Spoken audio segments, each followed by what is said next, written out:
qui veut dire que vous n'allez pas totalement bien. Oui, c'est ça. Je ne vais pas totalement bien.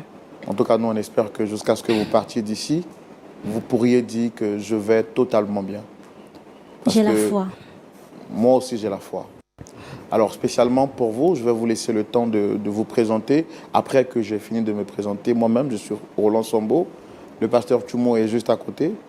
Et derrière, il y a toute une équipe qui travaille pour que vous puissiez répartir d'ici avec le sourire aux lèvres. Alors, on vous laisse quand même le temps de vous présenter, non seulement à nous, mais à toutes ces personnes qui suivent cette émission. Je suis Annick, épouse d'Abiré, mère de 2 magnifiques enfants. D'accord, donc vous êtes Annick, épouse d'Abiré. Oui, c'est ça. Mère de 2 enfants. Oui, 2 garçons. 2 garçons. Oui. Ça fait combien de temps déjà que vous êtes mariée? Ça fait 5 ans. 5 ans. Oui, que je suis mariée. Super. À monsieur Hervé d'Abiré. Monsieur Hervé d'Abiré. Oui. À vous voir parler de lui, on sent l'amour dans les airs. Vous parlez avec un large sourire. Oui. C'est quelqu'un qui est bien, exceptionnel. C'est un don de Dieu. Un cadeau que Dieu me l'a donné, en fait. D'accord. Alors, quelle est la personne que vous souhaitez rencontrer ici et pourquoi avoir choisi de rencontrer cette personne sur ce plateau? Bien évidemment, mon époux, monsieur Dabiré Hervé. Frère Roland, ça fait quelque temps que mon époux ne vient plus à la maison. Et comme je suis une adepte de l'émission Point d'accord, et ici, il y a toujours une solution à un problème. Raison pour laquelle je suis venue vers vous, pour que vous puissiez parler à mon mari, qu'il puisse revenir à la maison. Il me manque tellement. Il manque aux enfants. Je l'aime toujours. J'aime mon mari. Et le voir dehors, je perds les mots. Je déprime. J'ai perdu assez de poids parce qu'il ne veut plus rentrer à la maison. Je ne sais pas pourquoi, mais il ne veut plus rentrer à la maison. Je n'ai aucune issue au fait. J'ai tout fait, mais il ne veut rien savoir. Mais je sais que, en venant ici, je sais que j'ai une solution. Je sais que vous allez trouver une solution et mon époux va rentrer à la maison. D'accord. Je vous sens brûlante, impatiente de raconter votre histoire, de dire qu'est-ce qui s'est passé réellement avec votre mari, pourquoi est-ce qu'il a quitté la maison. On veut comprendre qu'est-ce qu'il y a vraiment autour. Et là, tout de suite, nous allons aller à la rubrique Le grand déballage pour connaître votre histoire. Madame Dabiré, vous nous dites que votre mari a quitté la maison il y a de cela quelques temps. Et donc, vous vous sentez abandonnée, seule, les enfants y compris. Et vous souhaitez qu'ils reviennent à la maison. C'est donc la raison pour laquelle vous êtes ici. Ça fait combien de temps exactement que votre mari a quitté la maison, le domicile? Bon, disons, il ne veut plus rentrer, ça fait 6 mois qu'il ne veut plus rentrer. Quand j'ai voulu qu'il rentre, mais 2 ans en arrière, il y a eu un petit problème qui s'est passé en nous. C'est pourquoi il n'était pas à la maison. D'accord. Alors moi, je veux comprendre quel est le problème réel qu'il y a entre vous et votre mari. Qu'est-ce qu'il y a exactement? Frère Roland, c'est tellement compliqué. Je vais vous expliquer comment nous avons fait pour nous rencontrer, comment nous sommes rencontrés. Déjà, je veux que vous puissiez respirer à fond, que vous vous sentiez libre en fait, comprenez? Parce que si vous êtes stressé, vous n'aurez pas la capacité de vous exprimer tranquillement. Ici, vous êtes à la maison, n'ayez pas peur. Vous comprenez? Vous êtes ma sœur et vous êtes chez vous à la maison. Le pasteur Tumo est là pour vous écouter, à la suite vous donner des conseils. Parce que je vois que vous avez du mal même à respirer. Ça démontre que vous êtes un peu stressé. D'accord? Alors, ce qu'on va faire, avant de vous laisser le temps de vous exprimer concernant votre histoire, je vais juste prendre quand même quelques secondes pour discuter hors sujet de votre histoire et on reviendra tout de suite pour parler de votre histoire. D'accord? Parlez-moi de votre pays de rêve. Quel est le pays que vous aimez le plus? J'aime le Japon Le Japon. Vous Oui. comprenez la langue? Non, je ne comprends pas la langue, mais j'aime le Japon. J'aime Vous les êtes- Japonais aussi. D'accord. Et c'est quoi votre plat préféré? Mon plat, ce sont les nouilles. Comment? Les nouilles, Ok, oui. super. Vous savez comment ça se fait? Oui, je sais comment ça se fait, mais moi, j'aime quand c'est beaucoup mouillé. D'accord. Et vous avez pour habitude d'être à la cuisine ou bien vous n'êtes pas une grande passionnée de la cuisine? Je suis une grande passionnée de la cuisine. Je suis très forte en cuisine. Super. En tout cas, J'invente même les repas super. Donc ça nous fera plaisir quand même un jour de venir découvrir. avec plaisir, Super. avec joie. Il n'y a pas de problème. Là maintenant, c'est bon, vous êtes relax? Ça va, ça va. Super. Donc pour moi, c'était l'opportunité de vous permettre d'être vous-même et de vous exprimer tranquillement. C'est juste pour la raison pour laquelle on a ouvert une petite parenthèse qu'on referme rapidement. Alors maintenant, je veux que vous preniez le temps de m'expliquer en détail ce qui se passe avec votre mari. D'abord, je suis Annick. Annick, je suis une fille issue d'une famille très riche. Une famille très riche. Mon père, et je suis la prunelle de mon père et de ma mère, surtout mon père. Il a tout fait pour moi. Je ne manquais de rien. Et à chaque fois, chaque vacances, je partais en vacances à l'étranger avec lui et ma mère. Quand j'ai commencé à grandir, j'avais des copines. Et il y a une de mes meilleures amies qui devait se marier. Et elle a décidé que je sois sa dame de compagnie, chose que j'ai acceptée. C'est normal parce que c'est ma meilleure amie. J'ai accepté. Et pendant la cérémonie du mariage, j'étais assise à côté de la mariée. Et qui je vois, un bel homme. Il était tellement bien habillé. Son sourire, ça me faisait fondre le cœur. Automatiquement, j'ai dit que c'est mon homme, c'est mon mari. Et il y avait une petite voix qui me disait que c'est mon époux. Donc j'ai chuchoté dans l'oreille de la mariée qui est mon amie. Je lui ai dit que j'ai eu mon ami, mon mari. Et elle m'a dit, va causer avec lui. Chose que j'ai fait. Je suis partie vers lui, j'ai pris son contact pour ne pas que d'autres filles puissent prendre son contact. Et au fait, je ne voulais pas que les filles approchent de lui. Donc j'ai automatiquement pris son contact et il m'a dit qu'il s'appelait Dabiré Hervé. Dabiré Hervé, automatiquement, j'ai dit de mon cœur que je suis l'épouse d'Abiré Hervé. De Dabiré Hervé, je suis son épouse. Et c'est comme ça, je suis allée m'occuper de la mariée. Et après quelques jours, nous avons commencé à causer ensemble. Lui et moi, nous avons commencé à échanger. Il faut signifier que Hervé, c'est quelqu'un de bien. C'est un homme doux. Il est tellement doux. Mais il y a un petit souci, c'est qu'il ne travaille pas. Mon père m'a toujours dit que moi, la prunelle de ses yeux, je dois épouser un milliardaire. C'est ce qu'il m'a dit. Puisque je vis dans le luxe, donc quelqu'un qui ne travaille pas ne peut pas me prendre en charge parce que mon père m'a dit je ne dois pas travailler. Je ne dois pas travailler. Mais puisque j'ai aimé Hervé, j'ai caché cette relation à mon père puisque je connaissais ses conditions. Mais j'invitais toujours Hervé à venir à l'église. Il venait tout le temps à l'église. Un jour, j'ai décidé de dire la vérité à papa et à maman. Et lorsque j'ai informé ma relation avec Hervé, mon père m'a demandé qu'est-ce qu'il fait dans la vie. Je lui ai dit qu'il ne fait rien. Bon, il fait de petits boulots pour s'en sortir. Mon père a automatiquement refusé. Il a automatiquement refusé et il m'a dit si je continue ces relations, il n'allait plus s'occuper de moi.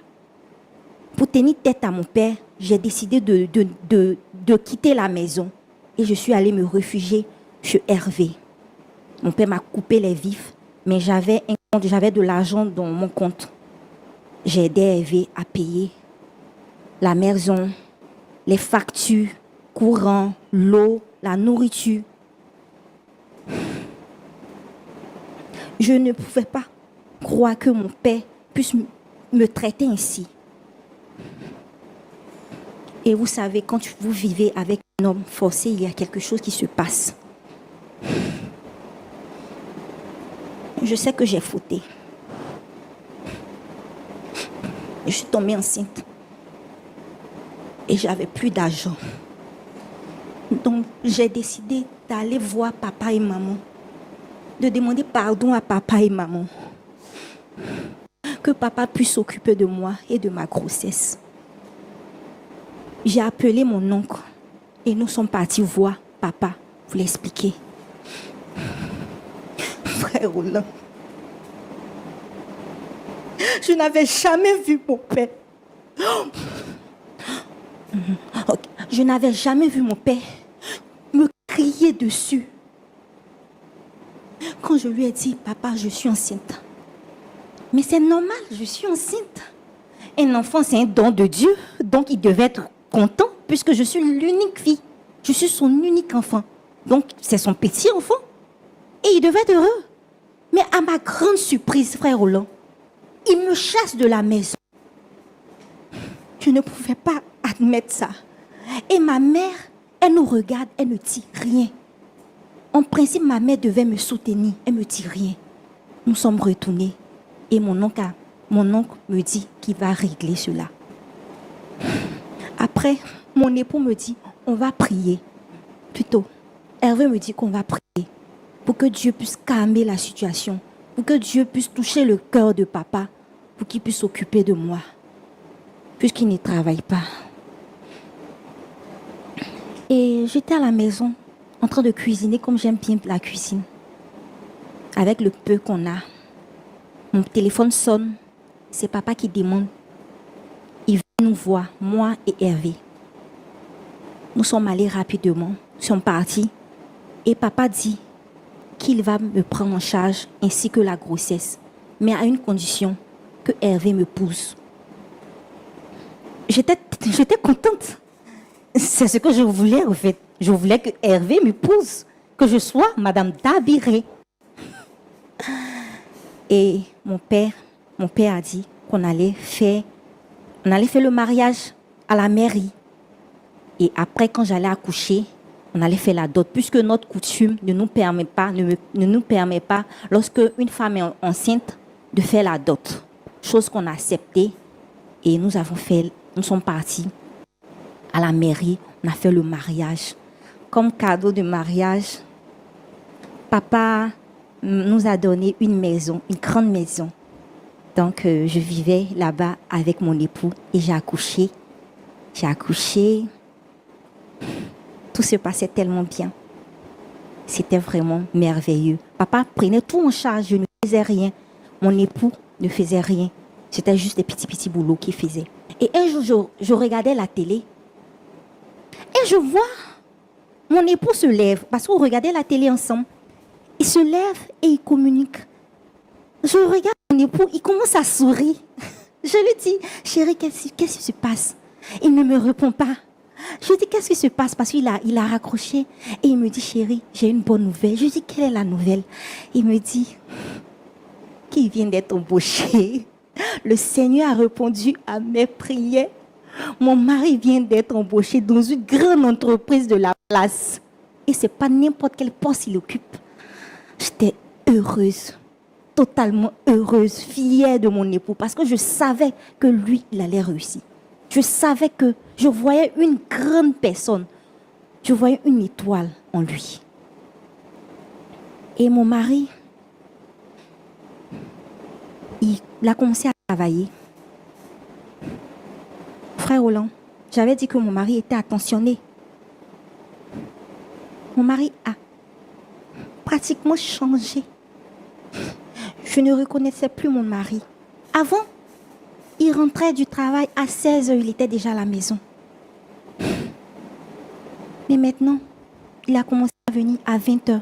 Quand je lui dis, mais pourquoi c'est à 7h je viens? Il commence à crier sur moi. Dès que je parle, il crie sur moi, il me tape. Je suis devenue tam-tam dans la maison. Il me bat. Frère Roland. Et quand il me bat, il sort. Il fait 2 jours dehors, 3 jours. Et une fois, il a fait 1 mois même dehors. sans m'avertir. J'étais inquiète. Je me disais qu'ils avaient fait du mal à mon époux. C'est normal parce que c'est normal. Donc, un soir, il est rentré. Moi, j'étais en train de donner parce que j'ai oublié de vous dire, on a eu un deuxième enfant. Et j'étais en train de donner à manger à notre enfant. Et le premier est en train de regarder la télé. Mon époux rentre. Il vient, je ne sais même pas qu'est-ce qu'il a pris. Il me dit pourquoi la table est mal dressée. En voulant l'expliquer que c'est l'enfant qui a dérangé, mais puisque je suis en train de donner à manger au petit, en voulant me justifier, il m'a giflé. Frère Roland, il m'a giflé. Actuellement, j'ai un problème. J'avais un problème à la dent et ma dent s'est arrachée. Et je saignais. Donc, en voulant attraper ma joue, il a pensé que, en voulant attraper ma joue, il m'a tapé encore. Et je ne sais pas comment j'ai fait, mais l'enfant glissait. Donc, je me suis précipitamment, en voulant soulever mon enfant, il pensait que je voulais le taper. Et il m'a chuté, il m'a poussé de loin. Je suis tombée sur ma nuque. Voici mon fils qui est là. Il dit, papa, qu'est-ce que tu fais à maman? Il a commencé à pleurer. Mon mari, tout énervé, lui gifle. Trop, c'était trop. Trop était trop. Comment ça? Il peut me taper. Ça c'est pas juste. Je suis son objet, comme il le dit. Il peut me taper. Mais frapper mon enfant, ça, je ne peux pas. Je ne peux pas admettre ça. Donc, automatiquement, j'ai appelé papa pour lui dire, pour lui expliquer la situation. Et mon père, puisqu'il était en mission, maman aussi n'était pas là. Mon père a envoyé le chauffeur rapidement me chercher. Et le lendemain, papa est venu à la maison, la cour familiale, à la maison. Donc, j'ai expliqué dans les moindres détails ce que ce monsieur Hervé me faisait à la maison. Il me battait, je l'expliquais. Et mon papa était énervé. Il a dit que on doit corriger ce monsieur-là. Parce qu'il ne sait pas à qui il a fait. Et moi, j'étais contente. J'ai dit, oui, papa, on doit le corriger. Il dit, on va porter cette affaire en justice. Et il dit, la correction, c'est juste 3 mois. Et puis, il allait sortir. Donc, moi, j'étais peinard, j'étais contente parce qu'il y a quelqu'un. Il y a un homme à la maison. Il y a un homme. Donc, il peut pas me frapper à chaque fois. Je ne suis pas son objet. Donc, c'est comme ça, on a porté plainte. Et ils ont arrêté mon mari. Mon papa m'avait dit que c'était 3 mois. 1 mois, 2 mois, ça passe. 3 mois. En principe, mon mari doit venir. Mais je ne vois pas mon mari. Donc, je suis allée voir papa. Je dis, papa, mais toi, tu m'avais dit que c'est 3 mois la correction, mais c'est fini. J'ai besoin de mon mari. Mon père me dit qu'il n'est pas le juge, que l'affaire n'est plus entre ses mains, que mon mari doit rester pendant 2 ans là-bas. Moi, je voulais juste une correction. Je ne voulais pas qu'il dure. C'était juste une petite correction. À vrai dire, je ne partais pas là-bas pour voir mon mari parce que j'avais mal. J'avais mal parce que cette correction elle était trop. C'était de trop. Donc, je priais pour que mon mari puisse sortir. Et les 2 ans sont arrivés. J'ai appris que mon mari est sorti. J'étais tellement contente. J'étais tellement contente. Et j'ai fait son plat préféré. J'ai fait du foufou, son plat préféré. J'ai dressé la table, j'ai apprêté les enfants. Donc j'attendais mon époux. Mon époux ne vient pas. Frère Roland, il ne vient pas. Puisque j'ai les contacts de ses parents, j'appelle. Personne ne veut décrocher. Personne ne décroche mon appel. Je me suis rendue chez ses parents, ils m'ont chassée. Jusqu'à présent, je ne sais pas où mon homme se trouve.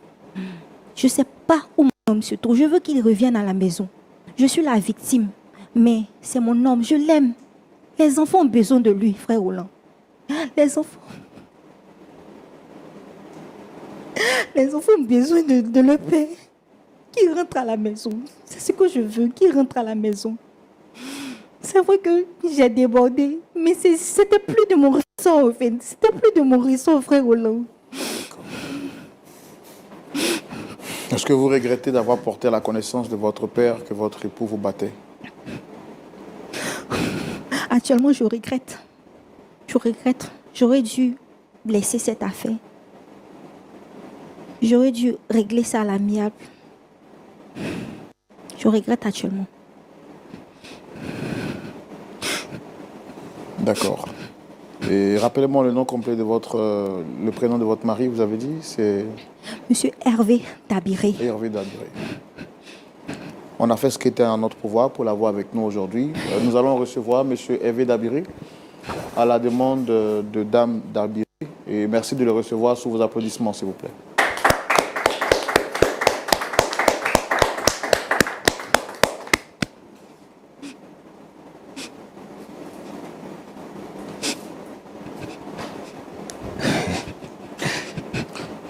Monsieur. Shalom, monsieur.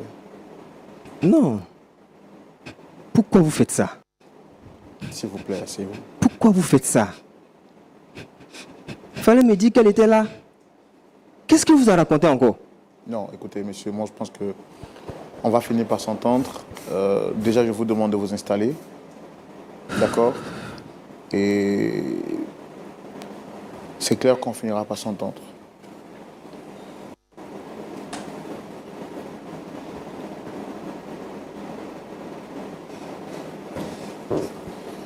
Reviens à la maison, s'il te plaît.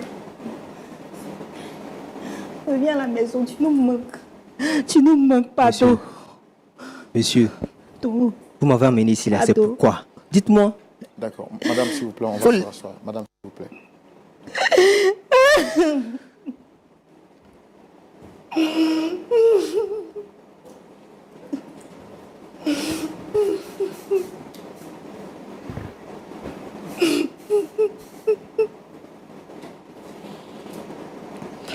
Monsieur Hervé, shalom. Shalom, monsieur. Déjà, je suis désolé de la tournure que prend cette rencontre. On a su également qu'en vous faisant venir de gré, il y a beaucoup de choses qui n'auraient pu pas se faire. Donc, on est vraiment désolé de la tournure. Mais plus ou moins, je pense que vous aviez une idée générale de ce pourquoi on vous avait sollicité aujourd'hui. Alors, je suis Roland Sombo, présentateur de l'émission Point d'accord. Le pasteur Tchoumou est juste en face. C'est une émission qui a pour objectif d'aider des personnes qui traversent des temps d'incompréhension à pouvoir se réconcilier. Vous avez été sollicité sur le plateau ici par Dame Annick, c'est ça? C'est bien ça. Je n'ai pas besoin de vous demander si vous la reconnaissez parce que je sais effectivement que vous la connaissez. Effectivement, je la connais. C'est la mère de mes enfants. Mais je ne sais pas pourquoi. Qu'est-ce qu'elle fait ici? Elle fait quoi là? Qu'est-ce qu'elle vous a raconté? Mais cette femme, elle a gâché ma vie, monsieur. Il y a certaines choses que je ne voudrais plus revenir là-dessus. Mais je ne sais pas pourquoi. Vous m'avez appelé, c'est pourquoi? À cause de celle-là? Est-ce que vous savez ce qu'elle a fait? Mais c'est pourquoi on vous a demandé d'être ici. On a entendu sa version, on a écouté ce qu'elle avait à dire. Mais vous également, il est important pour nous de vous écouter et comprendre comment est-ce que, si possible, par la grâce de Dieu, on puisse vous aider. Quand vous dites qu'elle a gâché votre vie, qu'est-ce que vous voulez dire exactement?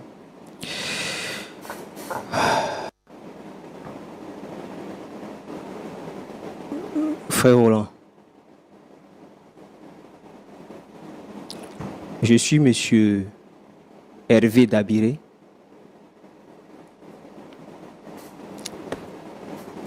Et je vais vous dire tout ce qu'elle veut qu'on en parle, ce qui s'est réellement passé. Parce que cette dame-là, vous ne la connaissez pas. Alors, pour commencer, il y a quelques années de cela, j'étais encore dans la fleur de l'âge, on va dire ça ainsi, et j'étais à une cérémonie de mariage, voyez-vous. Et je vois venir vers moi une jeune dame bien raffinée, bien belle. Et on échange les civilités. Elle me donne son numéro, je lui donne le mien. Et comme ça, quelques jours après, nous nous sommes appelés, rendus visite, discutés. Et l'amour a commencé à naître. Vous voyez? Vous voyez ce que je veux dire, hein? L'amour a commencé à naître. Et on a décidé de marcher ensemble. Et puis plus tard, bien fixer les choses, se marier en bonne et due forme. Mais dans ce temps-là, je ne travaillais pas encore. Je suis diplômé, mais je n'avais pas encore de boulot. Par contre, elle était d'une famille aisée.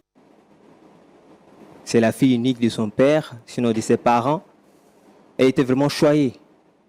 Vous voyez? Et moi, de mon côté, vraiment, financièrement, je n'étais pas stable. Vous comprenez? Parce que je n'avais pas de boulot. Et on a décidé de se mettre ensemble, cheminer ensemble, puis voir ce que ça va donner. Donc, de temps en temps, elle m'a invité à l'église chez son père, dans leur église là-bas. Parce que son père aussi était quand même un responsable de l'église. Vous voyez? Et donc, il dirigeait la jeunesse, il donnait des conseils aux jeunes, tout ça. Et il apprenait même comme modèle. Un exemple qu'il citait tout le temps quand j'assistais à ces formations. Et un jour, sinon on a décidé ensemble de dire à ses parents que désormais on chemine ensemble pour plus tard se marier. Mais je vous assure que son père a catégoriquement refusé. Tout simplement parce que je ne travaillais pas encore. Donc, l'amour était là. Moi, je l'aimais. On a essayé par tous les moyens de voir les personnes qui sont un peu plus âgées que son père pour aller demander pardon pour qu'on puisse rester ensemble. Mais le monsieur a carrément refusé. Mais étant donné qu'on était amoureux l'un de l'autre, donc on a caché notre relation. Donc à l'église, on fait comme si on ne se connaît pas, voilà. Mais par derrière, on était ensemble. Et un jour, ce qui devait arriver est arrivé. Vous comprenez ce que je veux dire? Donc elle est tombée enceinte. Comment faire? Comment dire cela à ses parents? Son père qui est très sévère. C'était vraiment compliqué. Mais elle a pris son courage à deux mains et elle en a parlé déjà à sa mère, qui, elle, s'est enflammée, a carrément tout déballé devant son père. Son père tellement en colère, il a chassé de la maison. Donc elle est venue se réfugier chez moi.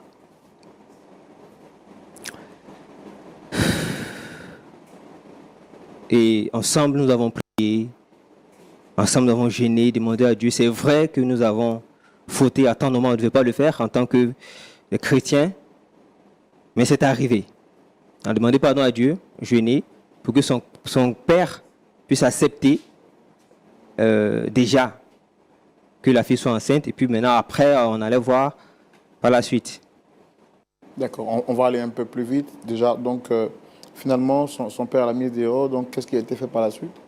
Par la suite, après la prière, comme je le disais, il nous a rappelé. Nous sommes allés rapidement chez eux, et puis bon, il a dit, c'est pas bien grave, voilà. La seule condition qui maintenant, c'est que je pousse sa fille. Ok, j'étais très heureux.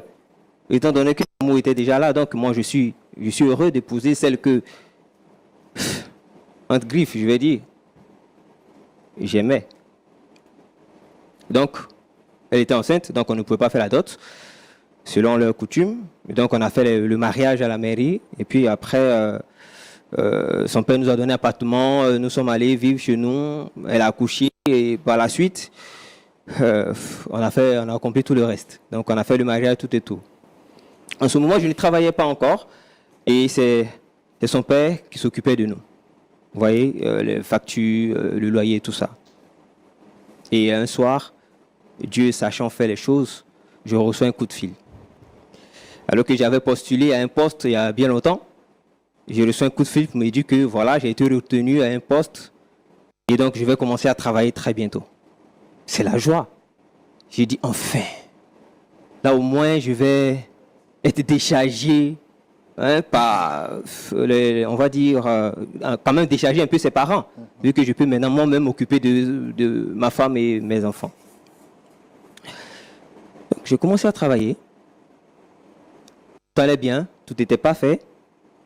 Et on a eu un deuxième enfant. Mais le comportement de ma femme a commencé à changer. Parce que j'occupe une position où c'est moi qui gère les ordres de mission. Par moment même, je vais en mission. Donc, par moment, j'arrive à rester un peu tard au service. Mais je prenais quand même la peine d'appeler et lui dire je serai un peu en retard ou je suis dans tel bouchon, je serai là. Mais je vous assure que quand j'arrive à l'heure indiquée, Madame s'enflamme. Je ne sais pas ce qui se passe. Et elle a, j'ai envie de dire, il y a une maladie, une jalousie maladive là qui est venue, je ne sais pas. Elle m'a créé tous les problèmes. Elle allait jusqu'à mon bureau faire palabre avec ma secrétaire. Elle m'a regardé mal. Elle m'a regardé mal. Donc c'est normal que je réagisse. Je dois la frapper. Pourquoi elle me regarde mal? Vous voyez? Mais tu sors avec elle. Tu sors avec elle. Vous voyez? C'est son caractère qu'elle a. Hein. Je vous l'ai dit. Est-ce que vous a dit la vérité? Elle se bat avec tout le monde dans mon service, surtout les femmes. Quand je vais en mission pour un mois, elle pense que c'est pour aller avec les femmes. Et le comble, elle est malade. Hein. Ne m'indexe pas. Hein. Ne m'indexe pas. Elle est tu as compris, très non? malade. Ne m'indexe pas. Tu m'arrêtes. Elle allait raconter à son père que moi, je lui porte main, je la frappe comme je veux, chose que je n'ai jamais faite. Je suis une personne bien éduquée. Mon père m'a bien élevé, même si je n'ai pas une classe sociale, mais je sais quand même respecter la femme. Le fait de crier sur moi là, c'est pas frapper. Quand tu cries sur moi là, c'est pas frapper. Monsieur Sambo, c'est pas frapper. De se taire. Tu cries sur moi à chaque fois, c'est pas frapper. Dites-lui de se taire. Madame, calmez-vous, s'il vous plaît. Calmez-vous. Tu peux pas me calmer. Pourquoi il peut mentir sur moi? On n'a jamais crié sur moi. La seule fois que mon père a crié sur moi, c'est quand je portais sa grossesse. Que mon père a crié sur moi. Donc lui, de quel droit il se permet de crier sur moi? De quel droit? Je t'ai pas dit de ne plus communiquer avec tes collègues. Je t'ai pas dit de ne plus communiquer avec tes collègues femmes. Je t'ai pas dit ça. Monsieur Et Sambo. rien comme ça, c'est pas moi qui t'ai fait. Oh là là. Tu as oublié. C'est pas moi qui t'ai fait. Attends, c'est ton vrai caractère à tenter de montrer ici, non? Je m'en fous. Je m'en fous de ça. Vous voyez? Vous voyez? On va être douce là. Je ne sais Vous pas ce voulez qu'elle est venue raconter ici, si elle est venue jouer la victime, mais c'est son comportement qu'elle a. C'est son caractère net. Et moi, non, ça là, c'est fini. Je ne peux pas vivre avec une femme. C'est pas fini. Ça peut pas finir. Ça peut pas Madame, finir. s'il vous plaît, on va se calmer pour qu'on quand même on comprenne Non, ça sa peut pas version. finir. Il doit rentrer à la maison. D'accord. Alors, qu'est-ce qui a été dit à son père, vous avez dit? Elle allait mentir sur son père. Moi, je la battais. Celle-là, comme je vous l'ai dit, elle est malade. Elle va elle-même se faire des bleus pour aller montrer à son père que voilà ce que mon mari m'a fait. Pourtant, je n'ai rien fait. Mais moi, je n'ai pas de preuves. Ils ont les preuves. Elle a des bleus sur elle. J'ai dit quoi? Un matin, on vient me chercher en prison. On me convoque, on me met en prison. Monsieur, 2 ans de ma vie dans une cellule. Est-ce que vous voyez un peu ce que ça fait? Vous n'avez jamais fait la prison. Je ne vous conseille même pas d'y aller. On ne peut pas conseiller même quelqu'un d'aller à la prison. Mais ce n'était pas facile. Elle a gâché ma vie. Aujourd'hui, je suis sorti, Dieu merci, c'est vrai. Mais mon casier judiciaire est rempli. Je fais comment pour avoir du boulot? Je fais comment pour me retrouver? Et elle vient raconter des balivernes ici. Elle va venir chercher quoi chez moi? Elle va venir chercher quoi chez moi? Alors, si je comprends bien, vous ne l'avez jamais touché. Jamais, monsieur. Vous me regardez. Un monsieur comme ça, il peut frapper femme. Non, regardez un monsieur comme ça, c'est que je peux frapper femme. Je suis calme, doux, J'aime pas les palabres. C'est comme ça que je l'ai aimée. Je ne l'ai jamais touchée. Elle a tout inventé. C'est là. C'est une psychopathe. Je te permets pas de me traiter ainsi. Hein. Elle est malade. Je te permets pas de me traiter ainsi. Hein. Je Donc dis moi, que je je te sors. permets pas de me traiter ainsi. Oh, oh, Je dis oh, que je te permets pas de me traiter ainsi. Il doit venir chez moi. Il doit venir à la maison. Je te permets pas de me traiter ici. Comment il peut me dire que moi je suis une psychopathe? Comment il peut me dire que moi je suis une psychopathe? Attendez, madame, attendez, on va. Si vous n'essayez pas de la calmer, elle risque de faire quelque chose. Regardez-là. Je sais Elle que va tu se m'as blesser parti. ici et vous serez responsable. C'est vous qui l'avez amené ici. Hein. C'est vous. Attrapez-la. Madame? Je dis que tu m'as parti. Non, madame, non. S'il ne rentre pas à la maison, je risque de faire quelque chose. D'accord. Non, s'il ne rentre pas à la maison, je risque de faire quelque chose. D'accord, c'est compris. Il aurait quelque chose sur sa conscience. Il aurait quelque chose sur sa conscience. Ok, c'est compris, d'accord, asseyez-vous. Il aurait quelque chose sur sa conscience. Asseyez-vous, d'accord, asseyez-vous. Il va entrer à la maison, ça va? Regardez-moi, ça va? Ça va. Calmez-vous.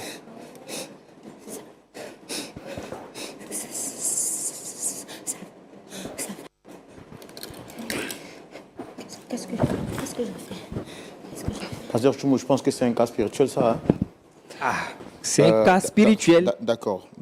Elle est venue ici, c'est pour être délivrée, c'est pas pour être pardonnée. Qu'est-ce que je fais? Regardez-moi, ça va? C'est quoi votre nom? Elle a oublié son nom. Calmez-vous.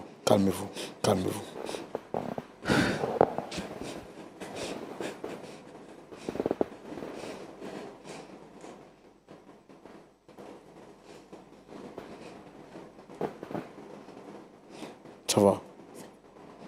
Est-ce qu'on pourra nous trouver de l'eau pour elle, s'il vous plaît?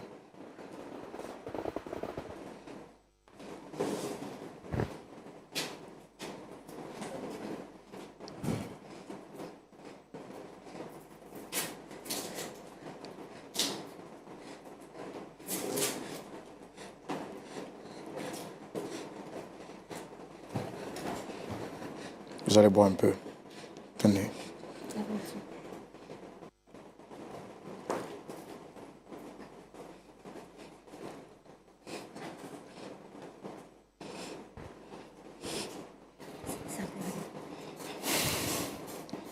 D'accord. De manière exceptionnelle, Pasteur Choumou, je voudrais demander spécialement pour ce cas, on ne s'attendait pas à ce que cette histoire prenne cette tournure. Et je pense que vraiment cette sœur a besoin de prière.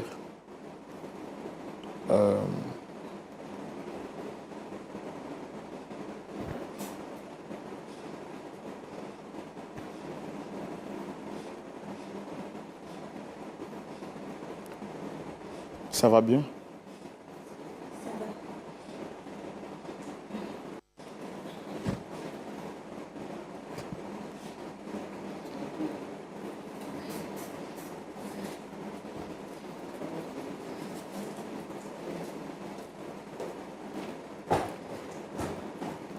Est-ce que vous pouvez parler? Oui, je peux parler, ça va. Ça va, Vous voulez boire un peu d'eau? ça va. C'est bon. L'eau, c'est bon. Regardez-moi droit dans les yeux. Quel est votre nom? Annick, J'ai du mal à vous entendre. Quel est votre nom? Annick, Annick quoi?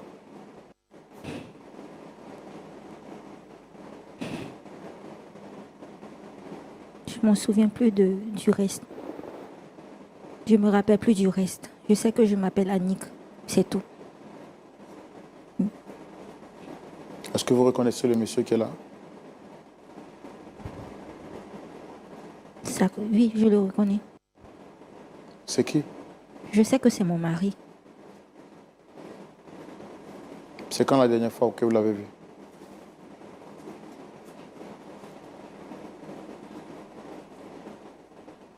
Deux ans, ça fait 2 ans.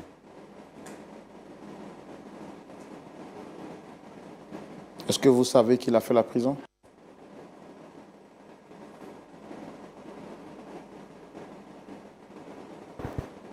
Tu commences à me rappeler, oui.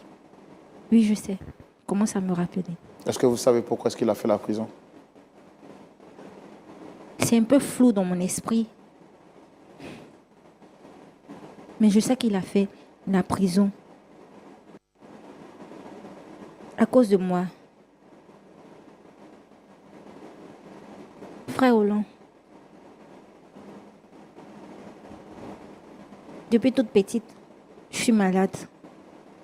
Comme j'avais signifié, à chaque fois, je partais en Europe avec papa et maman. C'était pour me soigner. Et papa a caché cela. On a caché cela à mon époux. Mais quand je suis contrariée, je me fais des bleus. Je me blesse. Vous voyez maintenant? Ça là. Non, monsieur, vous comprenez quand même que c'est... Mais m'ont caché ça. M'ont caché ça. Et j'ai 2 ans de ma vie en prison pour ça. S'il te plaît, Maintenant, ma vie est gâchée. s'il te plaît. Mon casier judiciaire est rempli. Je fais comment? Vous me demander pardon. Bon, ton pardon, tu vas l'avoir. Mais, elle rentre plus chez moi à la maison. Est-ce que vous saviez qu'elle était malade? C'est ce que je vous dis, je ne savais pas. Quelqu'un qui allait mentir sur moi. Je ne savais pas. Est-ce que vous êtes conscient au moins ce qu'elle a fait, pas de manière délibérée? Affaire des psychopathes, là, frère Roland. On ne peut pas savoir. Vous avez vu. C'est devant vous. Au début, elle était comment? Au début, elle était comment? Après, ça a changé. Moi aussi, je ne peux pas savoir. Donc, elle ne rentre pas chez moi à la maison. Pour mes enfants, je sais comment il les gérer. Ça, c'est pas un problème. Mais femme comme ça dans ma maison, plus jamais. Ah, chez nous, on dit, si c'est pas on t'a piqué aujourd'hui là, même VDT t'a appelé ça.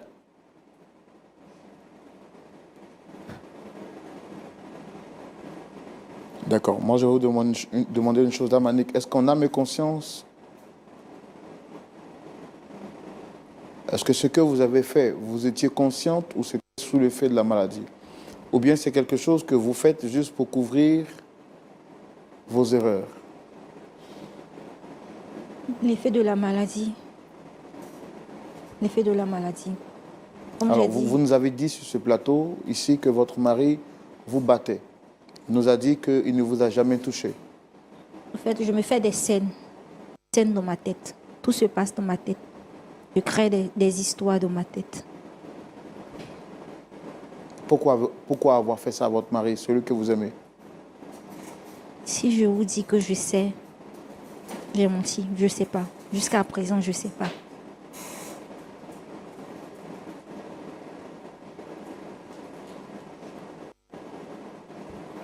Est-ce qu'il vous arrive par moment d'être jalouse à l'excès? Oui, à l'extrême, jalouse. Très possessif. Ça, je le reconnais. Même avec ma mère, je suis très jalouse aussi. Et ça, est-ce que votre pasteur est informé de ça? Papa a caché cela. Personne ne sait. Parce que je pique mes crises à la maison. En public, je ne pique pas mes crises. Mais quand je suis énervée, c'est là que je pique des crises. Et votre père savait cela, mais il a quand même osé faire mettre en prison votre mari. Il se sentait mal, mais il devait le faire. Parce que personne ne pouvait comprendre, puisque j'avais des bleus. Donc, pour voiler, puisque c'est moi-même qui me faisais des bleus, pour voiler cela, j'ai dû mettre ça sur mon époux. Et mon père aussi était d'accord. À vrai dire, j'ai inventé toute l'histoire avec mon père aussi.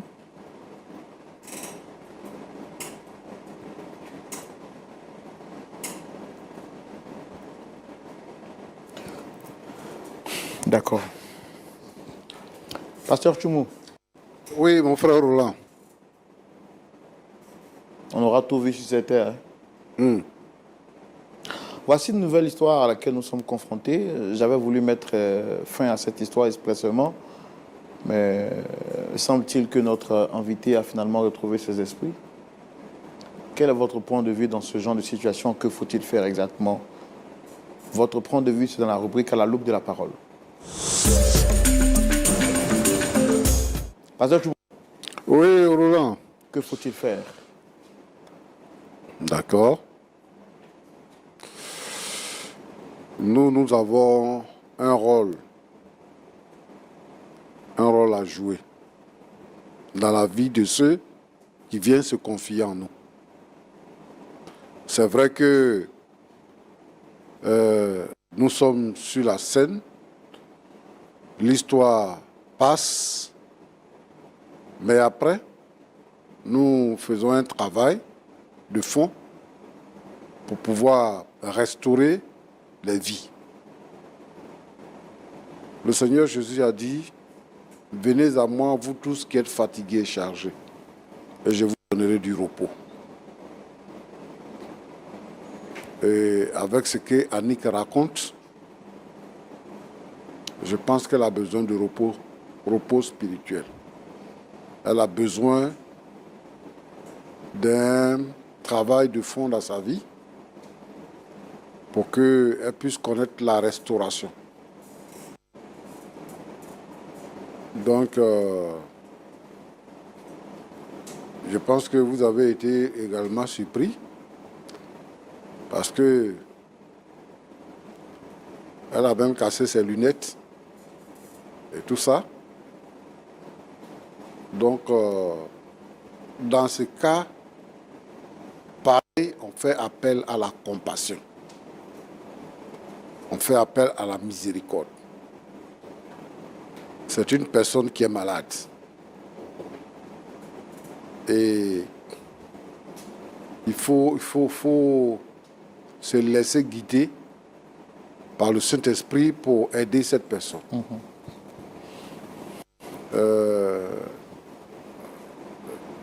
Ton prénom là, c'est quoi, mon fils? Hervé. Hervé. Oui, pasteur. Tu as fait combien d'années avec elle? Bon, après le mariage, ça fait 5 ans maintenant. Sinon, avant ça, nous avons eu 2 ou 3 ans de marche ensemble. D'accord. Et tu n'as pas su qu'elle avait un problème? Véritablement, j'ai pas su. J'ai pas su. C'est comme j'ai dit, après le deuxième enfant, après le travail, tout ça, que ça a commencé à ressortir. Ouais. D'accord. Donc, ce qui signifie que tu ne connais pas ta femme. Tu ne la connais pas. Quand tu dis, par exemple, que tu as passé 2 ans de ta vie en prison et qu'elle ne retournera plus chez toi parce que tu n'as pas besoin de ce genre de femme. C'est ta femme, hein? Vous êtes mariés légalement? Oui, oui. D'accord. Quand on se marie, pendant la cérémonie de mariage, et qu'on doit se passer les anneaux, on fait des vœux. C'est-à-dire que tu fais des vœux, elle aussi, elle fait des vœux. Les vœux que tu as fait là, tu avais dit quoi?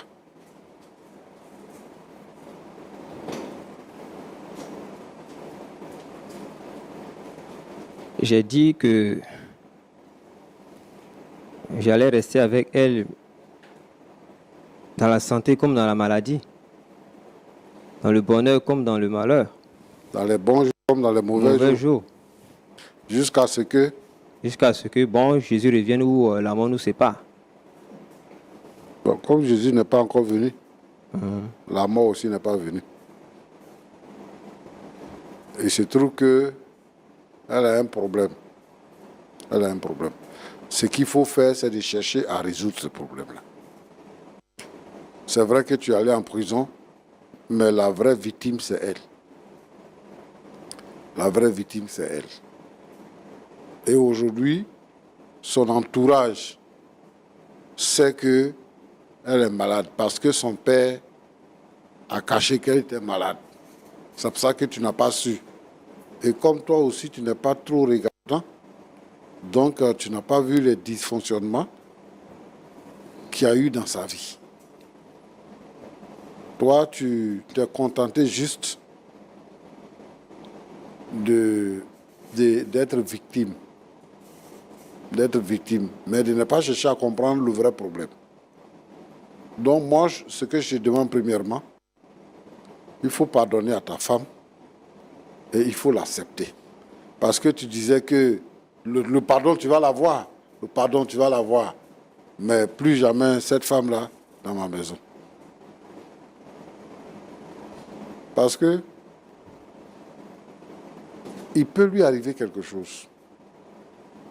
Son problème actuellement, c'est que tu viennes à la maison. C'est que tu sois avec elle. Elle dit qu'elle a besoin de toi. Les enfants aussi ont besoin de toi. Ta présence fait que son problème trouve une partie de la solution. C'est-à-dire que la présence. Le fait d'être aimant, le fait d'être... quel mot on dit là? Compatissant. Intentionné. Ok, attentionné. Attentionné. Okay. Le fait d'être comme ça avec elle, quand elle va sentir que tu t'intéresses à elle, ça va l'aider. Mais le rejet fait que sa situation va se compliquer. Roland, Pasteur. Aujourd'hui, il y a beaucoup de vies qui sont détruites par manque d'amour. Quand une personne se sent rejetée, il y a des gens qui ont un problème. Au lieu de les aider, on les culpabilise. Chacun met sa bouche. Et lorsque la personne est débordée, elle pique une crise. Ou bien se suicide. Ou elle se suicide. Parce que elle se dit que sa vie est finie, que rien ne peut lui réussir encore. Ou bien que personne n'arrive à la comprendre. Voilà. Quand on épouse une femme, les hommes sont différents des femmes. L'homme, lui, pense que s'il essaie avec cette femme-là, que ça ne marche pas, il peut la changer. Comme on change des pochettes, il peut la changer. Or, une femme, c'est sa raison fondamentale. C'est ça ou c'est rien? C'est ça ou c'est rien. C'est pour ça qu'une femme est capable de quitter dans le luxe pour venir habiter dans la pauvreté. Elle nous a dit que son papa est un homme qui a des biens. Mais par amour, elle est venue s'attacher à lui. Ça, c'est la femme. Et moi, je veux interpeller nos frères chrétiens. Il ne faut pas te marier parce qu'une femme est belle. C'est pas, ça ne vaut rien, la beauté. Parce que la femme, elle se fane. Et la beauté, elle s'entretient. Toutes les femmes sont belles. Il ne faut pas te donner des critères physiques pour te marier. Il faut te donner des critères, des valeurs. Une personne est faite de valeurs. Et le plus important pour nous, c'est la valeur chrétienne. Quand on se marie comme ça, même quand les années passent, et que la femme, elle se fane, on ne constate pas ça. Moi, je pense que il faut que les hommes soient un peu plus regardants. Qu'ils arrêtent de frustrer les femmes, de faire souffrir les femmes. Abandonner le foyer pour partir, c'est pas bien. La fille, elle peut mourir derrière. Et ce qui s'est passé ici, moi, j'étais en train de prier dans mon cœur. faut pas que quelque chose va arriver sur notre plateau ici. Faut pas que quelque chose va arriver sur notre plateau ici. Moi, j'étais en train de prier dans mon cœur pour que le Seigneur sauve la situation. Et moi, je pense que Hervé doit comprendre ça. La prison, là, c'est pour les hommes. C'est une maison d'arrêt et de correction. Ceux qui sont en prison, là, ceux qui sont coupables, ne sont pas plus nombreux que les innocents, que les gens ont accusés à tort et qui sont en prison. C'est pour ça que nous prions pour les prisonniers. C'est pour ça que nous menons des actions pour rendre visite aux prisonniers, pour apporter l'évangile aux prisonniers. Quand quelqu'un est en difficulté et que vous vous positionnez pour la sortie des difficultés, vous avez sauvé une vie, mais vous avez sauvé une âme. Quand vous épousez une femme, vous êtes responsable de sa vie terrestre, mais vous êtes responsable de son âme. C'est fort. Et donc moi je pense que c'est vrai qu'il y a eu des choses qui se sont produites dans leur rapport. Mais Hervé doit faire fi de tout ça. Sa femme demande pardon. Elle est venue sur le plateau pour lui demander pardon. Ce n'est pas l'argent, ce n'est pas l'or, mais c'est l'homme. Elle a besoin de son mari. Hervé, je sais que tu es blessé. Je sais que aussi, les gens ont mis beaucoup de choses dans tes oreilles. Mais cette fille-là, c'est ta femme. Elle a besoin de toi. Et nous sommes prêts à t'accompagner. Nous sommes prêts à t'accompagner. Pour que d'abord, il y ait la restauration spirituelle. Et qu'il y ait une bonne communication dans votre maison. Quand vous voyez, j'ai parlé une fois avec une femme qui était malade mentale, qui était nue dans la rue. Mais le Seigneur l'a guérie. Et puis, quand elle causait, après sa délivrance, elle causait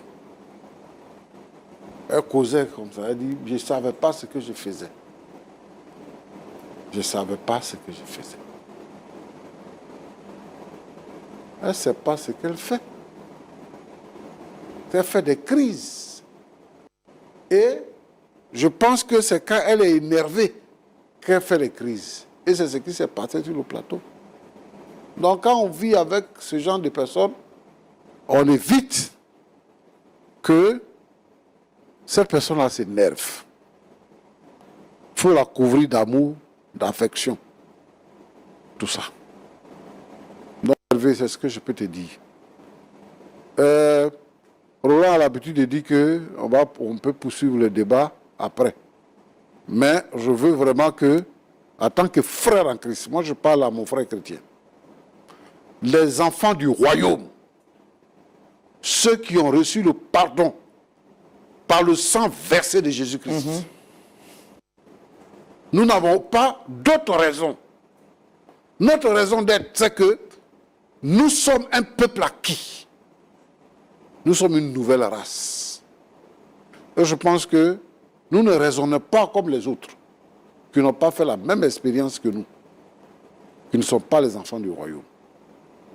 Donc, il faut que tu rentres en toi-même et que tu trouves la force nécessaire pour prendre Annick et t'occuper d'elle. C'est comme elle pourrait être paralysée et puis elle est à l'hôpital. C'est la maladie, c'est pas volontaire, c'est pas parce qu'elle veut se comporter comme ça. C'est la maladie. Bon, Roland, Pasteur. je vais appeler tous les frères et toutes les sœurs à faire beaucoup plus attention et à s'intéresser à leurs femmes. La femme est un don de Dieu. Et la Bible dit que celui qui a trouvé une femme a trouvé le bonheur. Yes. Donc on ne joue pas avec la femme. La Bible dit que la femme, c'est notre vis-à-vis. Une aide semblable.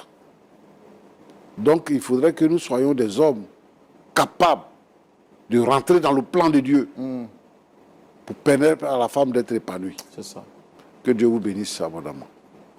Amen, pasteur. Amen, pasteur. Merci. Merci pour vos prières également quand la situation était un peu tendue. On rend gloire à Dieu qui a permis que toute chose soit possible. Avant qu'on ne termine, je vais vous demander, je vais quand même vous aider à... Voilà. C'est bon, vous pouvez porter ça.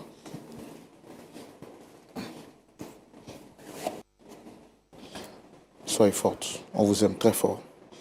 On vous aime dans l'amour du Seigneur. Est-ce qu'on peut acclamer le Seigneur pour elle particulièrement?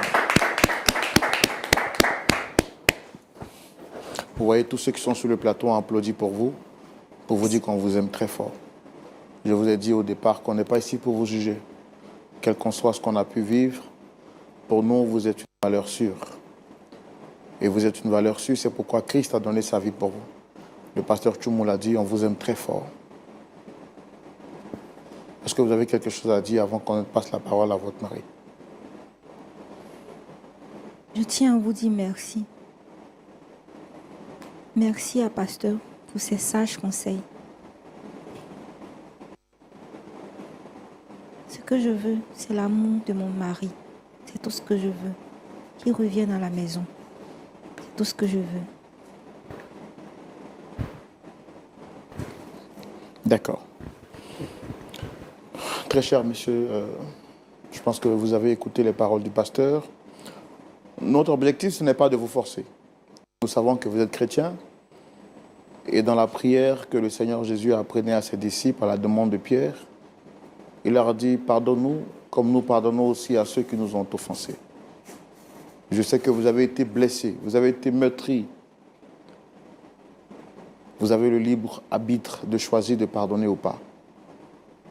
On ne veut pas aussi que vous fassiez les choses pour le regard des hommes. Mais c'est à vous que revient le mot de la fin. Quel sera votre mot de fin?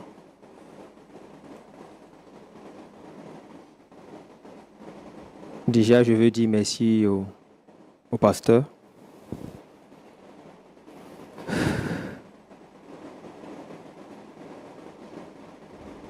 Je pense que pour le pardon, avec l'éclaircissement que le pasteur a donné, je comprends mieux la situation. Donc, je veux pardonner.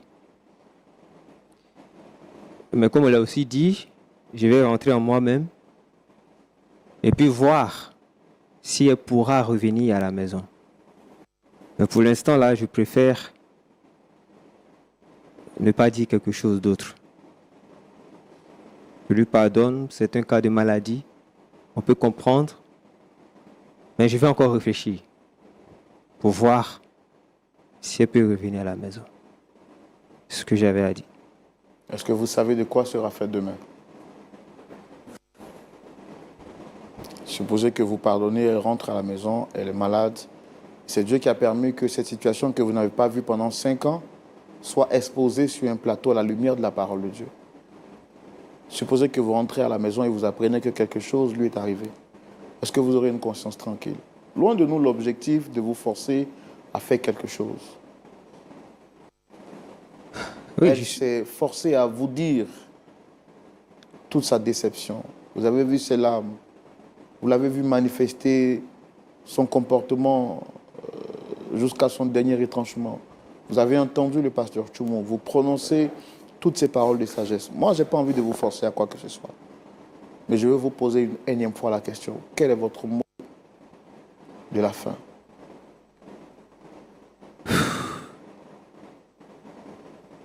Frère Sambo, comme j'ai dit, je pardonne à cette femme. Mais pour qu'elle revienne à la maison, je ne sais pas, est-ce que vous avez idée de ce que j'ai vécu? Elle a gâté ma carrière. Donc il va falloir que tout ça, je vois comment est-ce que je vais aborder ma vie. Puis voir si elle peut revenir à la maison. Son père va s'occuper d'elle, il va la soigner. Mais moi là, je vais attendre d'abord.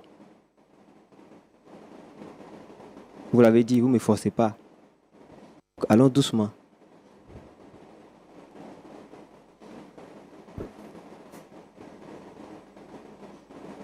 Ok, merci beaucoup. Pasteur Tchoumou. Oui, Roland. Bon, je pense que la réaction du frère semble être légale, pour ne pas dire légitime. Bon, on peut pas. Je lui ai posé la question à 2 reprises. Il dit il pardonne. Bon, je ne sais pas de quel genre de pardon il est question. Parce que le pardon d'un homme vers sa femme veut dire qu'on tourne le dos vers le passé et on retourne maintenant vers l'avenir. Mais il dit il pardonne, mais quant à ce qui est à revenir avec elle, il va réfléchir encore, voir dans quelle mesure cela sera possible. On pourra même faire 2 heures de temps, peut-être que ce sera toujours sa même décision. Je n'ai pas aussi envie qu'on ait l'impression qu'on le force à faire quelque chose. Alors tout ce que moi je peux demander pour la fin, c'est qu'on prie pour eux, espérant que Dieu aplanisse les sentiers. Et comme nous sommes une télévision chrétienne qui ne prenons pas le divorce, espérons que Dieu fera grâce pour qu'ils reprennent ensemble et qu'ils se remettent sur de bonnes voies. On peut prier pour eux? Oui, Roland. C'est toi qui es notre Dieu.